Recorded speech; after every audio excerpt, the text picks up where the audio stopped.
বড়সড় অন্তর্দেশীয় মোবাইল চোর চক্রের হদিশ পেল পুলিশ। জানা গিয়েছে বেশ কিছুদিন ধরেই পুলিশের কাছে মোবাইল চুরি নিয়ে প্রচুর অভিযোগ আসছিল। সেই ঘটনার তদন্ত শুরু করেছিল লিলুয়া থানার পুলিশ। বেশ কয়েকটি জায়গা থেকে তল্লাশিও চালাচ্ছিল। লিলুয়া এলাকা থেকেই ধরা পড়ল এক যুবক, আর উদ্ধার হলো নগদ 2 লক্ষ টাকা ও 51টি দামি মোবাইল। পুলিশ জানিয়েছে তদন্ত আরও চলছে, তবে এই যুবককে জিজ্ঞাসাবাদ করে মূল পান্ডাকে ধরতে চাইছে পুলিশ। এটা অ্যাকচুয়ালি আমাদের লিলুয়া থানার যে পিসি টিম আছে, এরা একটা সোর্স ইনফরমেশন ছিল যে কোনা মোড়ের কাছে একটা মোবাইলের ডিলিং এর ব্যাপার আছে।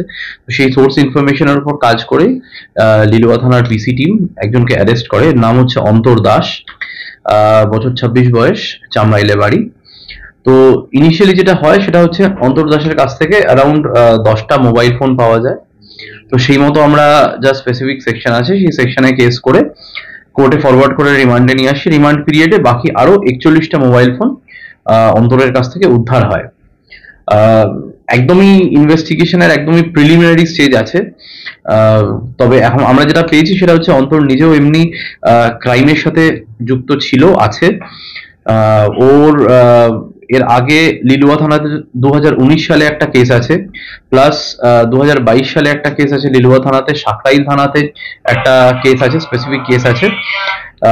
কাজেই ও হ্যাবিচুয়ালি এমনি ক্রাইমের সাথে যুক্ত আছে।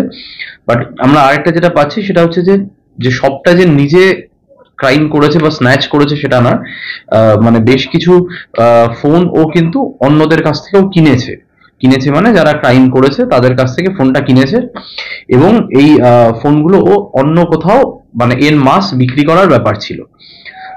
আমরা ওর কাছ থেকে 2 লাখ টাকাও সিজ করেছি, আপনারা যেমন দেখতে পাচ্ছেন। এই 2 লাখ টাকাটাও এই সেল প্রসিডসই আছে। এটাও হ্যাবিচুয়ালি করে থাকে। এর আগে যে ফোনগুলো বিক্রি করেছে সেটা করেও 2 লাখ টাকা পেয়েছে। এখন আমাদের মেনলি 3টে যেটা টার্গেট আছে। প্রথমত এই ফোনগুলো তাদের অরিজিনাল ওনার যারা আছে তাদেরকে ফিরিয়ে দেওয়ার চেষ্টা করা মানে আমাদের যা যা পদ্ধতি আছে সেগুলো সব অবলম্বন করে। সেকেন্ড যেটা আছে, ফোনগুলো কার কাছ থেকে কিনতো সেটা অবশ্যই একটা টার্গেট, এবং থার্ড, ফোনগুলো কাকে বিক্রি করতো, কার কাছ থেকে টাকা পয়সাগুলো পেতো, এই পুরো জিনিসটা কমপ্লিট করাই এখন আমাদের টার্গেট।